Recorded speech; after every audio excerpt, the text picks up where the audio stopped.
Then, the data vault architecture solves a lot of problems in one time. And that's exactly what the critics will say. Every time you add some new source to the system, the number of tables will increase immensely. So the data warehouse will get completely out of hand. What do you say about that? I've heard all the critics, or a lot of the critics. The data vault is not a hammer for the world. It doesn't solve all the problems out there in data warehousing, certainly. It is based in massively parallel processing mathematics and scalability, which is a near linear scalable design. Anybody who looks at that will say, yeah, okay, so it's a relational design, and it used some of the similar techniques called vertical and horizontal partitioning, which you find in columnar databases. And usually horizontal partitioning is reserved for relational systems known as range partitioning. So it doesn't solve all the problems, and it has its limitations. Again, it's raw data. It's the good, the bad, and the ugly data from the source system. It's an auditable system of record. As far as the number of tables goes, there is a graph, and I wish I had a whiteboard I could draw for you. But the way it works is for a particular line of business. I'm trying to draw this in the air. The graph basically looks like this. As you increase the number of source systems within your line of business, the number of tables in the warehouse grow to a certain point, and then they level off. And then as you add more and more source systems within the same line of business, you actually come down the other side because you already have the table structures needed. So continual growth in thousands and thousands of tables is unrealistic, first off.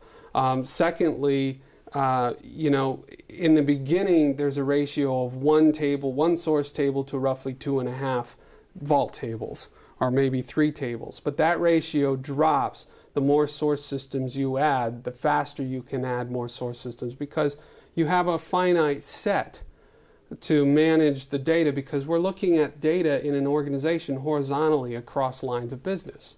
Okay, so we've got finance, manufacturing, planning, for example, contracts, bill of material, you know, all of those things.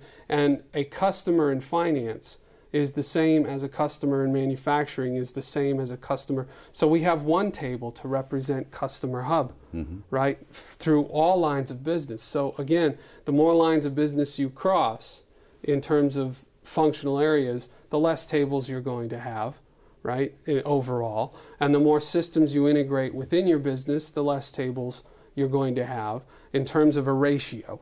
And so the argument doesn't hold water that every time you add a source system that all of a sudden your table sets are going to explode. That's just not going to happen. Now, at the same time, people say, well, what about joins, right? There's this thing called the link table, which is really, if you look back at third normal form, you see very clearly that prior to relational databases being able to do recursive queries, that it is a many-to-many table that's physically instantiated, so all relationships are many-to-many. My question to the critics is as follows, and I still haven't gotten a decent answer from them yet. I'd love to hear about it, but my question is this. If you take a traditional data warehouse and you physically design a one-to-many relationship and a one-to-many relationship, and that relationship from customer to contact is one-to-many. Today, the business says a customer can have many contacts. And you design that into the model, and then they turn around and business says load history. As soon as you load history, what kind of data do you find in there? Well, you find undoubtedly that you've got several contacts with many customers that break the model. As soon as you break the model, because you've represented today's relationships in the warehouse, as soon as you break the model, you're forced into re-engineering to load history. And this is why people, when they traditionally build warehouses in other formats, have to build an initial routine, load routine, a historical load routine, a historical model, and now a current model and a current load routine. And they're separate. And we collapse all that. We have one load routine, whether it's initial or historical or current data, goes into one model and puts all the data in the same place, because we can handle today's relationship of one to many through the one to many, to many to many. And we can handle yesterday's relationship, and we can handle tomorrow's relationship. So we're flexible enough to handle business change with no re-engineering. So there's an argument to having that particular link table in the architecture. Most critics have a lack of knowledge of data vault, so then you get this kind of criticisms. I think most critics, and I don't want to take away from their knowledge, because I'm sure they're very knowledgeable in the field. Most critics look at the data vault in the wrong light. They look at the data vault as another set of relational tables when they should be considering the data vault in a parallel fashion.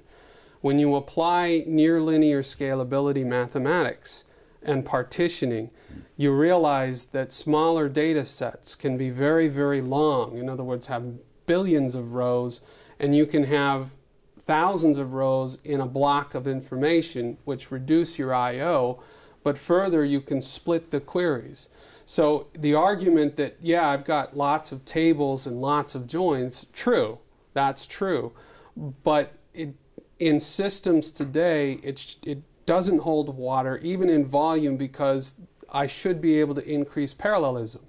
The more parallelism I can get, the faster my system's going to go.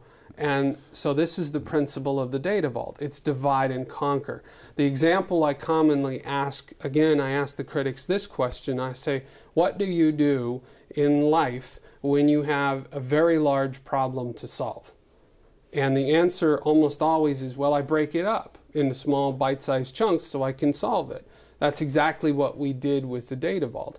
Instead of having a type 2 dimension with 360 fields or 180 fields, and all of a sudden only one of those fields is changing on a daily basis, causing data explosion, we manage that in the data vault, and we break it up and we separate these problems, and we leverage parallelism in the database engines, which they do very well today, to overcome that problem. So it really is a near linear scalable solution, and it is based on a lot of the fundamental mathematics around those concepts.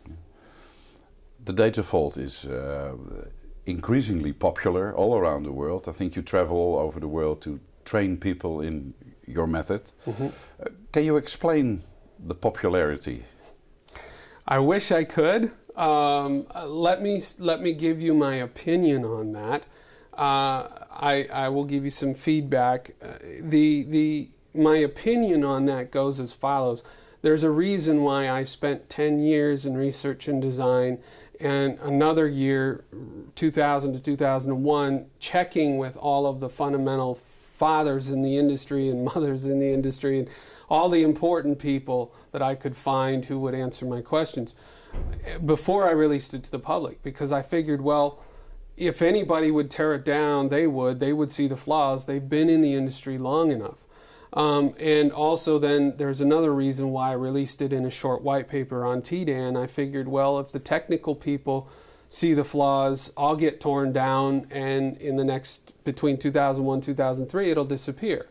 Well, it hasn't disappeared. So I've got a guess, and the guess is that it's working as designed. It is solving a majority, now I won't say all because it's not solving all, but a majority of the problems that it was designed to solve. And because of that, also especially because of the push from governments around the world now for compliance and auditability, this is why we're seeing an uptake in the data vault architecture. That's just my opinion. Thanks very much for this interview, Dan. Thank you very much for having me.